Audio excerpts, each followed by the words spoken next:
The most exciting news of today is none other than Denzer Guzman making his MLB debut tonight, and at just 21 years old, as well as Christian Moore will be making his return back up to the Angels after having very important daily reps down here with the Bees.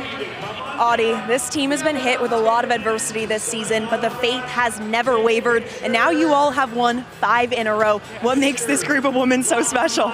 I love these girls. And Utah held you to 2 points in the first half, but then you erupted in the final 20 minutes, finishing with those 26 points. What made the difference? honestly, it was the mindset. And Utah is a team that is going to continue to fight no matter what. So what did it take to deliver that knockout punch? Absolutely, shout out to them and their tenacity there. It took every single person on the team to get this win. 4 players finished with double figures. What does that say about the team's depth? Absolutely, we're a deep team and we're a dangerous team. Arizona State enters this game as one of 11 undefeated teams in the country, as they are 14-0. And it's only New Year's Eve and they already have more wins than all of last season. What made the difference, you ask? Molly Miller. She has entered this program and she has completely changed the culture. And she asked this group of players to not only trust her, but also to trust the process. And it's evident that these Sun Devils are buying into what she's building at ASU, Tony. We have the whole UCF team here. And Themis, you all needed this win and you delivered the game-winning free throws. What does it mean to pull through for your team in the biggest moment? Man, it means a lot. Coach Dawkins always talks about needing desperation during this time of the year. How do you think that helped fueled you all to this win over Utah?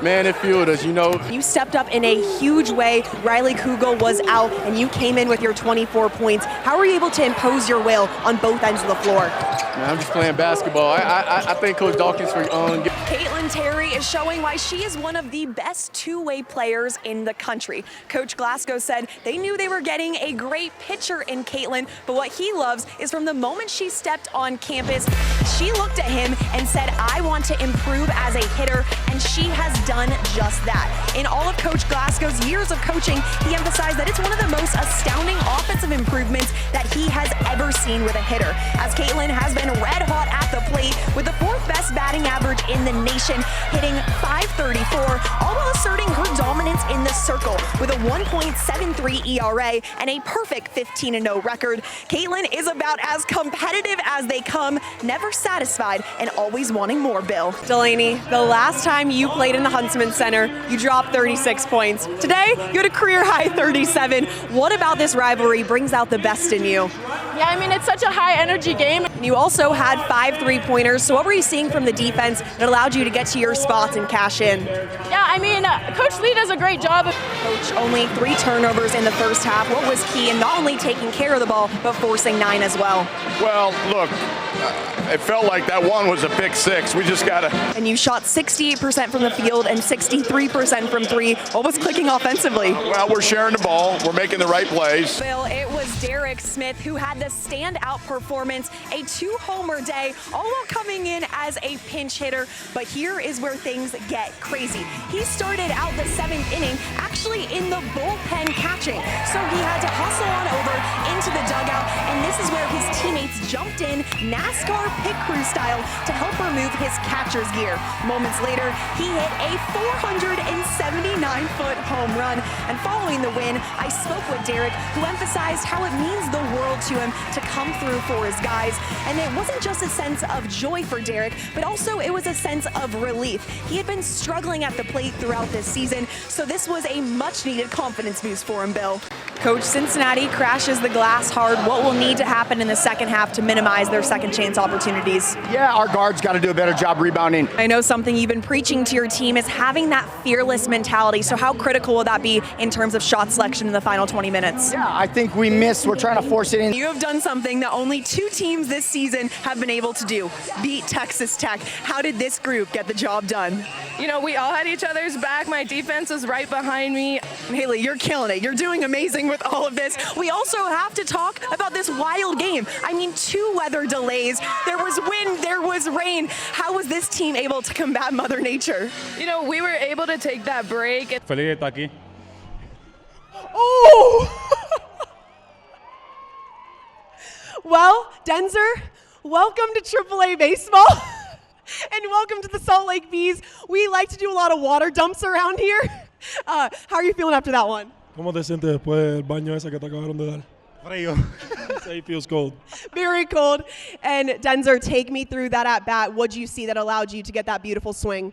¿Qué fue lo que viste en ese? ASU head coach Molly Miller emphasized that the teams she coaches create havoc. Their goal is to make everything really difficult for other teams, disrupting when they defend. They want to make entry passes harder, trap the ball screens, and overall just make the Utes uncomfortable. Jake, it has been 21 years since a player has hit for the cycle here at the University of Utah. You did just that with 2 homers. What got into you today? I was playing extremely loose today. And as the game progressed, did you have any idea that you were getting closer and closer to the cycle? Not until the last at bat. And you all were down by 7 runs in the first inning, but yet you kept clawing back. What does this type of win say about this team? We've came back a lot. Our offense is legit. James Okonkwo and Don McHenry may have only spent 1 season at Utah, but they've helped lay the foundation for the future of this program. Head coach Alex Jensen emphasized that it has been James to remain steady all season long, and he is an absolute workhorse, dominating down low and crashing the boards on a nightly basis, all while Don has carried the load for this team offensively and has helped unite this group of new players. These running Utes are determined to get a win for their seniors tonight. You were dominant in the circle, only allowing 1 run with 11 strikeouts. So what do you feel gave you the edge in this matchup? I'm pretty good, again, just knowing what I can do and relying on Coach Terry. I spoke with Jackie Liss, and she said that you guys did travel ball together, and she said that when you're rich and famous, make sure that you remember her. So it's time to shout her out with those 2 home runs. How special is it to be on this journey with her? Yeah, it's incredible. I mean, she could hit in travel ball, so I knew when she transferred to Tech, I was really excited. And this was a huge win for you all, but I know you guys have your eyes on a whole lot more. Just how dangerous is this group? I think really good. I mean, we're fighting for each other out. Lonnie, you just beat a top 10 team and handed TCU their first loss of the season. Why was it this team that was able to get the job done? We were the underdogs. Lonnie, you came back to Utah to win and compete. What is this?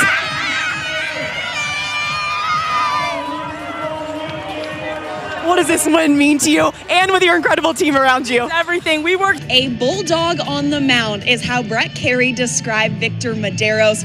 The moment Victor steps on the bump, he is ready to attack. He doesn't like wasting any time. And during BP today, I spoke with Scott Kingery, Chad Stevens, and Nico Cabadas, and I asked them what makes it so difficult to go up against Victor. And they said he is very hard to read. He has great horizontal movement, and when he gets ahead of the count, it is a deadly sign for the opponent. And we have to talk about the sinker as well. They would never want to go up against it. And during this tough time, you had what I can imagine is one of the best moments of your life, welcoming your second child, Jordy Michael. Yeah. How special has this last month been with them? Real special.